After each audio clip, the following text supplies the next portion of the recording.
अगर हमारी पदवृद्धि नहीं होती है तो हो सकता है अभी तो हमने अन्न और जल त्यागा है, आने वाले समय में हम अपना ये शरीर भी त्याग सकते हैं। कि हम लोग अपना गेहूं बेच बेच के यहाँ पे आ रहे हैं सब लोग। लड़कियां ये देखिए कैसे परेशान होके आ रहे हैं और सुबह से भूखे प्यासे हम लोग बैठे हुए हैं। मध्य प्रदेश के चयनित शिक्षक अभ्यर्थी हैं वर्ग 2 और 3 के, जिनकी मांग है पदवृद्धि की मांग को लेकर ये लोग आज दूसरे दिन इनका धरना जारी है। पहले दिन डीपीआई तक पहुंचे थे, रैली निकाली गई थी, शक्ति प्रदर्शन कर डीपीआई का घेराव किया गया था। दूसरे दिन ये आंदोलन पहुंच गया और आज भूख हड़ताल शुरू कर दी गई है। मुंडन कराया गया है ताकि सरकार मांगे सुने। कई तरह के ये लोग अपने कदम उठा रहे हैं ताकि सरकार बस एक बार इनकी मांगे सुन ले। इनसे ही बात करेंगे और जानेंगे कि क्या कुछ मांगे हैं। वर्ग 3 और वर्ग 2 में पदवृद्धि के लिए हमारा अनवरत भूख हड़ताल का आंदोलन चल रहा है, उसके लिए हम बैठे हैं और सरकार किसी प्रकार से सुनने के लिए तैयार ही नहीं है। कल भी हमारे 9 फरवरी को डीपीआई गए थे, तो डीपीआई आयुक्त जो कामनाचार मैम है वो ज्ञापन लेने के लिए नीचे भी नहीं आई हैं। उनको 10 कदम की दूरी भी बहुत ज़्यादा लग रही थी और आज भूख हड़ताल पर हम अनिश्चितकालीन तौर पर बैठे हैं और विभाग में लाखों की संख्या में पद खाली हैं, रिक्त हैं, वर्ग 2 में भी हैं, 3 में भी। उसके बाद भी सरकार उस पर ध्यान नहीं दे रही है और पदों की संख्या को बढ़ा नहीं रही है। इसके कारण हम यहाँ पर हमारे अभ्यर्थी यहाँ पर देखिए हमको रोडों पे बैठना पड़ रहा है, यहाँ पर मुंडन करवा रहे हैं। मुंडन कराने से क्या लगता है सरकार आपकी बातें सुन लेगी? मुंडन हम इसलिए करा रहे हैं क्योंकि सरकार का ध्यान आकर्षित करना चाह रहे हैं कि सरकार किसी भी तरह गूंगी बहरी सरकार हमारी बातों पर ध्यान आकर्षित करे और हमारी बातों को माने। और हमारा ये तरीका है कि सरकार को ध्यान आकर्षित कराने का। हमने अपना मार्कशीट भी कई हमारे साथी जला दिए हैं, जीएचबीएच का लाइव हमने दिखाया है कि वो गुस्से में आकर मार्कशीट भी जला दिए। हमने मुंडन भी करा लिया। अर्धनग्न प्रदर्शन भूख हड़ताल ये जारी है हमारा अनिश्चितकाल के लिए। इसलिए हमसे और हमारे बहुत साथी ऐसे लग रहे हैं, लगता है कि वो आत्महत्या कर लेंगे, तो इसका जिम्मेदार सरकार ही है। जो सरकार हमारी गूंगी बहरी है, मोहन सरकार है, और जो शिक्षा मंत्री हैं उदय प्रताप सिंह जी ये जिम्मेदार होंगे। हमारा कहना यही है। कितने साल से परेशानी महसूस? ये परेशानी हम जब देखिए, ये जो पंचवर्षीय योजना बना रखा है सरकार ने, कोई भी वैकेंसी आती है तो पंचवर्षीय योजना बना देती है, मतलब 5 से 6 साल लगा देती है। अब तो हमारे टीचर एग्जाम में प्री एग्जाम होता है, फिर मेंस होता है। तो प्री एग्जाम होता है, इसके बाद जैसे वर्ग 2 का प्री एग्जाम हुआ था 2023 में, अब मेंस हुआ 25 में।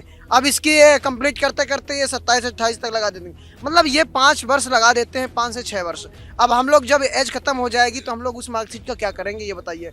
और हमारा इतना शोषण किया जा रहा है अभ्यर्थियों का कि क्या बताएं। अभ्यर्थी बेचारे परेशान हैं, पद बहुत कम दे रहे हैं, नाम मात्र का पद दे रहे हैं। बैकलॉग के जो पद जोड़कर बता रहे हैं, हमने 13,000 पद दिया वर्ग 3 में, लेकिन उसमें आधे तो बैकलॉग के पद है मेरे भाई। और जो विशेष शिक्षक के 3,000 अलग से बोले थे सरकार ने, उसी में दे दिया। तो इससे पद कितने बच रहे हैं? वही 5,000 पद बच रहे हैं, फ्रेश पद, और जबकि खाली पद है 1.5 लाख। तो हमारी मांग यही है कि पदों में वृद्धि की जाए और यही हमारी सरकार से निवेदन है। कितने पदों की मांग कर रहे हैं आप लोग?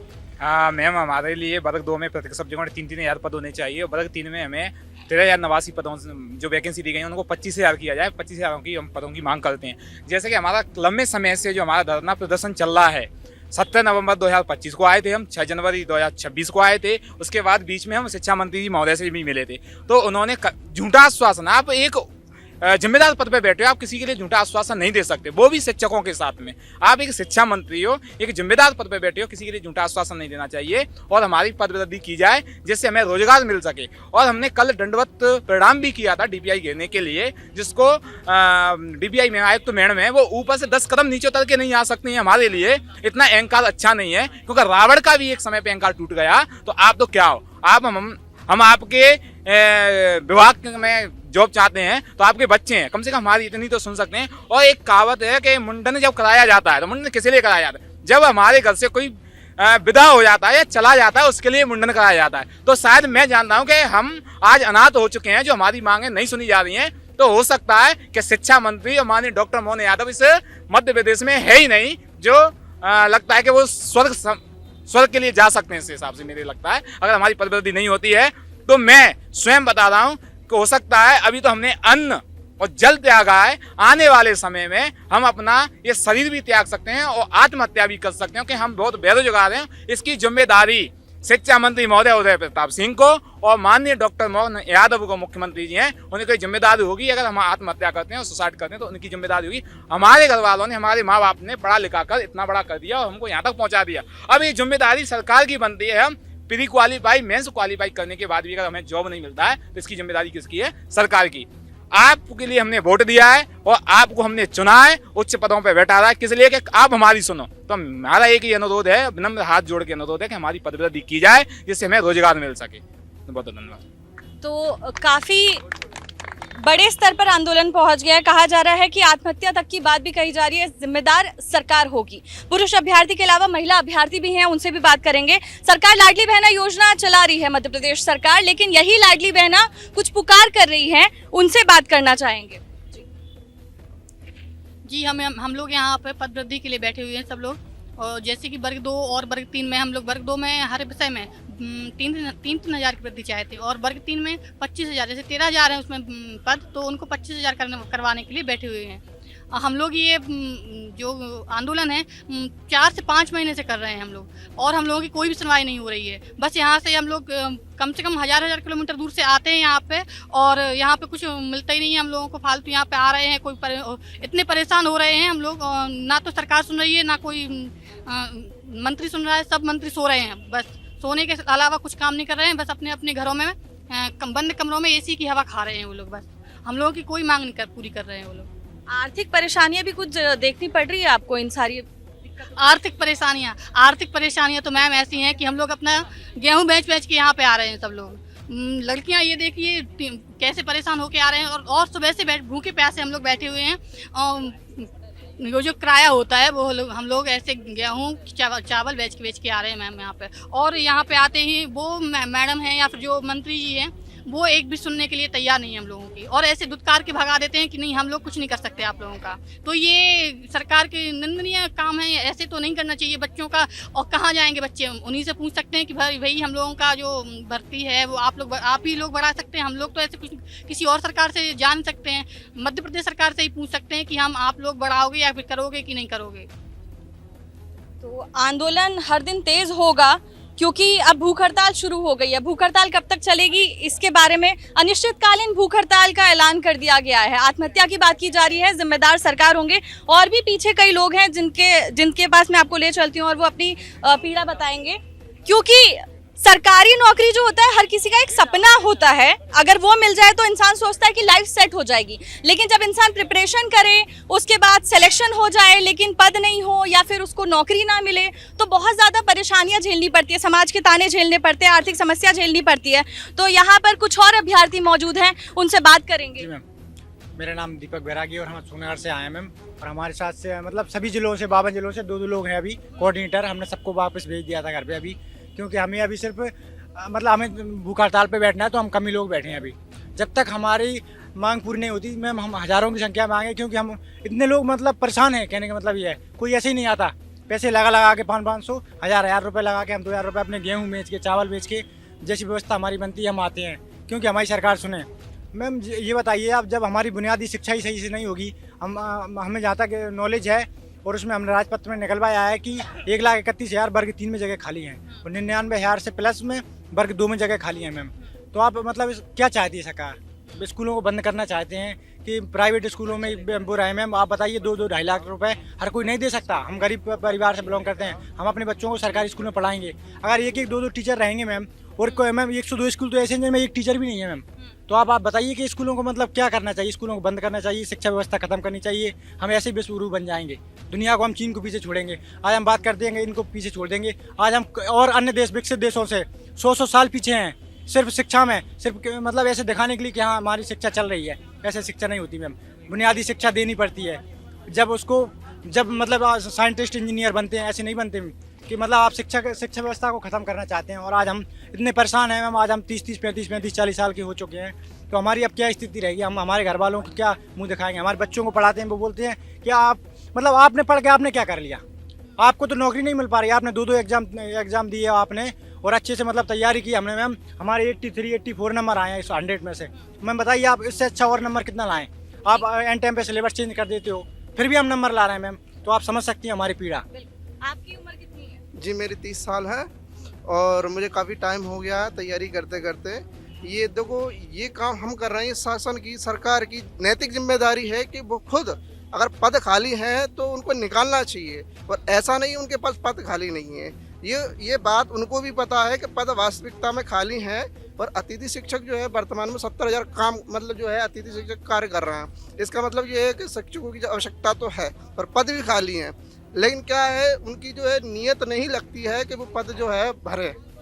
अब आप ये देखिए, अभी बच्चा जो है वर्ग 2 में, वर्ग 3 में 99% जो है लेके आ रहा है। इसका मतलब बच्चा योग्य है, लेकिन क्या है, उनको जो है नियुक्ति मतलब जो है उनको सिलेक्शन नहीं हो रहा। इसका कारण क्या है? क्योंकि पद कम निकल रहे हैं, समझ रहे हो आप? जबकि पद खाली हैं, उनको पद देना चाहिए, लेकिन पद नहीं दे रहा है। हमको जो है पद बढ़वाने के लिए ऐसे ऐसे काम करने पड़ रहे हैं जो कि भाई नहीं करना चाहिए, लेकिन मजबूरी है। सरकार जिस भाषा में समझेगी हम उस भाषा में उनको समझाएंगे, और जब तक जो है हम प्रयास करेंगे तब तक हमारी पदवृद्धि नहीं हो जाएगी। प्राइवेट नौकरी के लिए ट्राई नहीं किया? अरे हम जो है इतना टाइम से प्रयास कर रहे हैं, हम इतने काबिल हैं कि हम सरकारी नौकरी पा सकते हैं। आप ये सोचिए ना, हमारी काबिलियत हमारे नंबरों से आंकी है ना आप भाई। अगर पद खाली नहीं होते तो भाई हम यहाँ नहीं बैठते भाई। जब पद खाली है, शासन की नैतिक जिम्मेदारी है कि भाई आप पद निकालिए। पद खाली क्यों नहीं निकाल रहे हैं आप भाई? नहीं होते तो हम नहीं आते, हमको शौक नहीं चढ़ रहा कि हम आए यहाँ पे, लेकिन पद खाली है, ठीक है, और नंबर है, नंबर लेके हम योग्य हैं। योग्य नहीं होते तो हम यहाँ नहीं बैठे होते, ठीक है। और डीएड बीएड किया है हमने, 1.5 लाख रुपए लगाए हमने कोर्स करने में, इसके बावजूद भी जो उसका लाभ नहीं मिल पा रहा है ना। तो ये जो बिल्कुल जो निंदनीय है, इस काम को जो है सरकार को जो हम मांग कर रहे हैं कि हमारी जो है पदवृद्धि की जाए, और जो कि जो है ऑफिशियल डाटा आपको पता है, और बाकी जो है जो ऑफिशियल जो उन्होंने निकलवा है वो डाटा आप देखिए, और न्यूज़ में दिख भी रहा। क्या कुछ फाइनेंशियल क्राइसिस भी कभी महसूस होता है कि हाँ सामाजिक ताने या आर्थिक परेशानी, घर वालों ने कुछ कहा हो कि भाई कब से तैयारी कर रहे हो, कब निकलेगी तुम्हारी एग्जाम? आप तो ये समझिए, यहाँ जो धरने दे रहे हैं कोई अंबानी का लड़का नहीं है। अंबानी का लड़का आईएएस की तैयारी नहीं कर रहा है। हम 50,000 की नौकरी के लिए यहाँ बैठे सब गरीब हैं, हर तरीके से जूझ रहे हैं। आप ये देखिए, जनसंख्या के आधार पर पूरे इंडिया में 5 राज्य टॉप पे, यूपी, एमपी, बिहार है, महाराष्ट्र है। तो बिहार जैसा राज्य शिक्षकों की भर्ती निकालता है 50, 60, 70, 80 हज़ार, और हमारे यहाँ 7 वैकेंसी हैं विज्ञान विभाग में। आप बताइए, ये मतलब हमारी मांग जो है नाजायज नहीं है। ये सरकार की मंशा पर डिपेंड करती है कि वो देना चाहती है कि नहीं देना चाहती। हमारी तो योग्यता पे शक करना, आप वैकेंसी तो प्रॉपर निकालिए। आप बताइए, इतने बड़े राज्य में 7 वैकेंसी किस हिसाब से? प्राइवेट सेक्टर में इससे ज़्यादा निकालती हूँ। आपने जो कहा ना प्राइवेट में ट्राई करिए, सही था। समाज बेकार है, हम लोग क्यों नहीं किया कभी ट्राई, जब पता चल रहा है कि गवर्नमेंट में इतने टाइम से आप कोशिश कर रहे हैं, सरकार या जो भी परेशानी आप देख रहे हैं, तो क्यों कभी प्राइवेट नौकरी के लिए नहीं ट्राई कर? इस हिसाब से तो समाज में, प्रशासन में बहुत सारी चीज़ें जो प्राइवेटाइजेशन के लिए खोल दी जानी चाहिए। अब हर चीज़ उनके अनुसार करना चाहिए जैसे सरकार चाहती है। परिवर्तन शासन में भी बहुत सारे बदलाव की ज़रूरत है, प्रशासन में भी है। डायरेक्ट डेमोक्रेसी होना चाहिए, या हाइब्रिड इलेक्शन का वो रूल लागू करना चाहिए। जितने परसेंटेज वोट्स होते हैं, जो नहीं जीतते, मान के चलिए कोई 2 वोट से आगे जीत गया तो जीत गया, 26-30% जिस पे वोट मिल रहे हैं वो विजेता है। बाकी 70% वाले सब बेकार चले गए। 70% जिसके हक में गया उनको भी सेकंड एमएलए बनाना चाहिए, क्यों नहीं बना रहे? मतलब सारा सुधार शिक्षा विभाग में युवाओं के ऊपर डिपेंड है। आप अपने सेक्टर में करिए, अभी जो चल रहा है, जैसा हमारी मांग है वो हमारी पूरी कर दीजिए।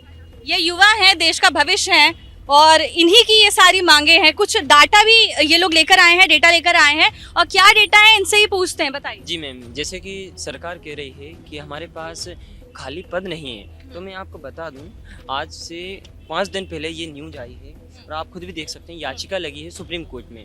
अपने मध्य प्रदेश में 102 स्कूल ऐसे हैं जहाँ पे एक भी शिक्षक नहीं है, एक भी शिक्षक नहीं है, और 40 से अधिक ऐसे जिले हैं जहाँ से 20 से 25 हज़ार शिक्षकों की कमी है। ये रिक्तियाँ कहाँ से हैं फिर? और आपको मैं एक और बात अवगत करवा दूं मैम, कि अपना जो आरटीई एक्ट है 2009 के अनुसार, उसमें ये लिखा है, स्पष्ट वर्णन किया गया है कि यदि किसी भी राज्य में शिक्षा विभाग में शिक्षकों की रिक्तियाँ हैं 10% भी यदि है, कम से कम 10% भी है, तो उन पर भर्तियाँ की जाएं। लेकिन यहाँ पे तो पूरा 90-95% खाली हैं, तो उन पर भर्तियाँ क्यों नहीं कर रही है? और NEP 2020 के अनुसार जो रेशो रहता है अपना शिक्षक अनुपात का, वो प्राइमरी में 30:1 चलता है, यानी कि 30 बच्चों पर एक शिक्षक होना चाहिए। लेकिन यहाँ पे तो लाखों बच्चे हैं, लेकिन फिर भी शिक्षक नहीं है ना यहाँ पे तो। लेकिन मैं बस यही अनुरोध करना चाहूँगा माननीय शिक्षा मंत्री जी से एवं माननीय मोहन यादव जी से कि हमारी मांगें स्पष्ट हैं। वर्ग 2 माध्यमिक शिक्षक के प्रत्येक विषय में 3-3 हजार पदों की बढ़ोतरी की जाए एवं प्राथमिक शाला शिक्षक वर्ग 3 में जो वर्तमान पद दिए गए हैं विज्ञप्ति में, जिनको जो कि गुप्त रूप से उनको भी घटा दिया गया है, कुछ ही बचे हैं 2-5 हजार, तो उनमें 12,000 पदों की और बढ़ोतरी कर 25,000 टोटल पद किए जाएं। और जो बाद में जो 13,000 जो पद दिए गए थे उनमें 3200 विशेष शिक्षक के पद बाद में ऐड कर दिए गए। तो ये तो एक प्रकार से जो सीधी भर्ती से जो अभ्यर्थी चयनित होगा उनके अधिकार को हनन हो रहा है। तो ये जो पद जोड़े गए हैं 32, इनको अलग से जारी किया जाए, इनमें से एक भी पद न दिया जाए। कितने सालों से तैयारी कर रहे हो? मैं मैम 4 साल से तैयारी कर रहा हूँ। मैं 18 वर्ष का था, मैं तब से तैयारी कर रहा तो हूँ। अब क्या लगता है कि तैयारी करना उचित है कि नहीं? जी मैम, बिल्कुल मैम, सरकार से ही उम्मीदें नहीं लगाएंगे तो और किससे लगाएंगे? कहाँ जाएं हम उम्मीदें लगाने? हमारे माता पिता ने 2-2, ढाई लाख रुपए कोई श्रमिक करता है, किसी के पिता श्रमिक करते हैं, या फिर कोई जमीन बेचकर पढ़ा रहा है। तो जब इतने पैसे लगा रहे हैं, उनकी उम्मीदें हमसे जुड़ी हुई हैं और हमारी उम्मीद ऊपर सरकार से जुड़ी हुई हैं। तो सरकार ही यदि नहीं सुनेगी तो कहाँ जाएं हम? जी, तो बिल्कुल सरकार को ये बात माननी चाहिए। और हम ऐसा नहीं है मैम कि हम प्रयास नहीं कर रहे हैं, हम 6 महीने से प्रयास कर रहे हैं। हमने 17 नवंबर 2025 को नीलम पार्क में धरना दिया, हजारों अभ्यर्थी उस दिन भी एकत्रित हुए। 6 जनवरी 2026 को भी DPI के समक्ष हमने हमारी मांगे प्रस्तुत की, वहां पर भी हमारी मांगे नहीं सुनी गई। 11 जनवरी को शिक्षा मंत्री जी से मिलवाया गया, लेकिन झूठा आश्वासन दिया गया कि चलो ठीक है DPI को हम भेज रहे हैं। तो हमको दोबारा 30 तारीख को बुलवाया, हमने DPI पूछ कर आया कि आपके पास कोई आदेश आया क्या, क्योंकि शिक्षा मंत्री जी ने बोला है कि आदेश दिया है हमने। तो DPI स्पष्ट मना करता है, नहीं हमारे पास कोई आदेश ना ही कोई सूचना आई है। तो इसके बाद हम दोबारा 2 फरवरी को गए मिलने शिक्षा मंत्री जी से। हम अभ्यर्थी गए थे 2 कि सर आपने ऐसा कहा था कि आपने DPI को आदेश दिया है, तो हम पूछने गए तो वहाँ पे ऐसा वो बोल रहे हैं। तो शिक्षा मंत्री जी के द्वारा हमारे साथ ऐसा व्यवहार किया जाता है जो कि कभी भी किसी भी छात्र के साथ नहीं किया जाना चाहिए। अब हमारे साथ अमानवीय व्यवहार किया जाता है कि आप लोग पढ़ने योग्य नहीं हो, आप लोग शिक्षक योग्य नहीं हो, आपको पढ़ने की आवश्यकता है, और या फिर आप विनम्र रूप से बात नहीं करते हो। जबकि हम ऐसे हाथ जोड़ के उनके समक्ष विनम्र रूप से खड़े हुए थे, लेकिन फिर भी उनके द्वारा इन शब्दों के साथ हमारा मतलब इस प्रकार से व्यवहार किया जाता। तो ये कहाँ तक सही है? क्या यही लोकतंत्र है? ये तो एक प्रकार से तानाशाही अपनाया जा रहा है। और इसी के साथ उनके द्वारा क्या शब्द कहे जाते हैं वो मेरे मस्तिष्क में छपे हुए हैं। मैं खुद गया था उनमें, मैं भी अभ्यर्थी हूँ, तो हम खुद गए थे। तो उनके द्वारा क्या कहा जाता है कि जो पद वृत्तियों से संबंधित अभ्यर्थी हैं वो अभ्यर्थी मेरे समक्ष तो क्या मेरे कान में भी आवाज नहीं आ जानी चाहिए। तो ये कोई शब्द होते हैं मैम? आप मंत्री जी इतने बड़े पद पर बैठे हो, तो क्या आप जनता को क्या कुछ भी बोल दोगे? जो मन में आएगा वही बोल दोगे? हमारी आशाएं आपसे लगी हुई है, हमारे परिवार की आशाएं आपसे लगी हुई। मैं अकेला नहीं बोल रहा हूँ, ये भावनाएं मध्य प्रदेश के 87,000 अभ्यर्थियों की बातें बोल रहा हूँ मैं आपको। जी धन्यवाद। 83,000 से ज्यादा अभ्यर्थी हैं। ठीक है, और 1-2 लोगों से बात करना चाहेंगे क्योंकि आंदोलन जो है अब इनका भूख हड़ताल पर जा चुका है। अब अगला कदम क्या होगा अगर सरकार अब भी नहीं सुनती है, कुछ प्रतिक्रिया नहीं आती है, तो क्या अगला कदम? मैडम, ये अनिश्चितकालीन धरना है। हम लोग बार बार जब तक पद वृद्धि नहीं होगी तब तक हम लोग आंदोलन करेंगे, क्योंकि हम लोगों की मांग बिल्कुल सरल सी है कि जब 1,31,000 वर्ग 3 में पद खाली है तो मात्र उसमें 13,089 से आप 25,000 कर दीजिए, और 99,000 माध्यमिक शिक्षक शाला के पद खाली है, तो उसमें प्रत्येक सब्जेक्ट में 6 से 7 सब्जेक्ट होते हैं माध्यमिक शिक्षक में, तो 3-3 हज़ार उसमें बढ़ा दीजिए, आप 18,000 उसमें वृद्धि कर दीजिए। इतनी सी बात है, बस 10% मांग नहीं रख रहे हम लोग। दूसरे चरण की भी मांग की जा रही है? नहीं मैडम, दूसरे चरण की नहीं, उसी में आप ऐड कर दीजिए। आपने जो थोड़े से पद निकाले, आप ये बताइए कि 87 हज़ार कैंडिडेट है, मतलब एग्जाम दे रहा है, और आप 5-5, 6-6 हज़ार पद निकाल रहे हैं। उसी में से भी 4-5 हज़ार बैकलॉग के पद है, जिसे हम लोग OBC या जनरल या मतलब SC वाले नहीं ले सकते। तो वो तो पुराने पद है बैकलॉग की, उन्हीं को आपने ऐड कर दिया है ना, तो पद तो पुरानी हुई ना, मतलब पदों में बढ़ोतरी कहाँ हुई? तो ये अभी जनसंख्या कम है, ये लोग 87,000 के करीब हैं ये अभ्यर्थी जो अपनी मांग कर रहे हैं पद वृद्धि की। वर्ग 2-3 के चयनित शिक्षक अभ्यर्थी हैं ये, चरण इनका आंदोलन का आज दूसरा दिन है। भूख हड़ताल शुरू हो चुकी है, अनिश्चितकालीन भूख हड़ताल है। आत्महत्या की बात भी कही जा रही, कहा जा रहा है कि अगर कुछ हुआ तो इसके लिए मध्य प्रदेश सरकार, मध्य प्रदेश के शिक्षा मंत्री, वो लोग जिम्मेदार होंगे। हताश हो गए हैं सरकार से गुहार लगा लगा के। अब भी उम्मीद रखते हैं कि शायद सरकार इनकी बात सुन ले। आपको पब्लिक वाणी लगातार इस मुद्दे पर अपडेट देता रहेगा। तब तक के लिए मुझे दीजिए इजाजत। कैमरामैन सुनील व्यास के साथ वर्षा श्रीवास्तव, पब्लिक वाणी भोपाल।